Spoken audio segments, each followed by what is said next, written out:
Aşk, zamanların ötesinde bir duygu, ölümle durmayan, yaşadıkça yaşayan bir enerji. En sevdiğiniz öldüğünde bitmesi gerekmez mi aşkın? Aslında bitmesi gerekir ama bir organizma gibi yaşamaya devam eder aşk. Felsefeye inat, size inat. Fizik kanunlarını aşarak anlayamadığınız zamanın ötesinden size bakan.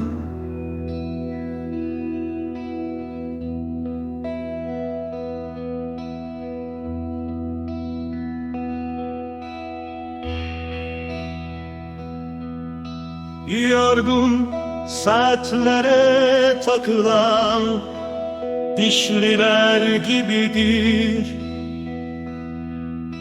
aşk. Kalbinizin saatinde akrep yelkovan gibi.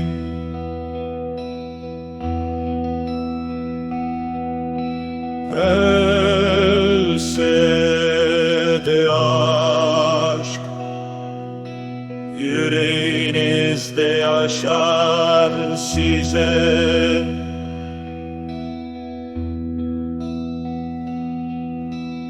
Size zamanı belirler,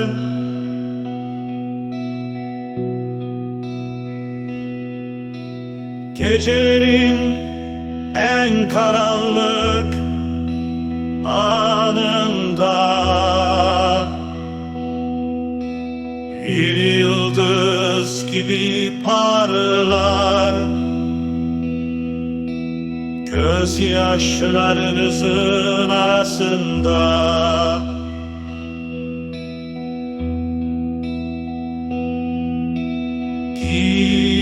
gizlice güler. Hatıralarınızda saklı kalan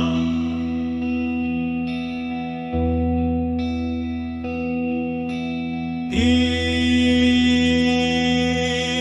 melodi gibi çınlar kulaklarınızda.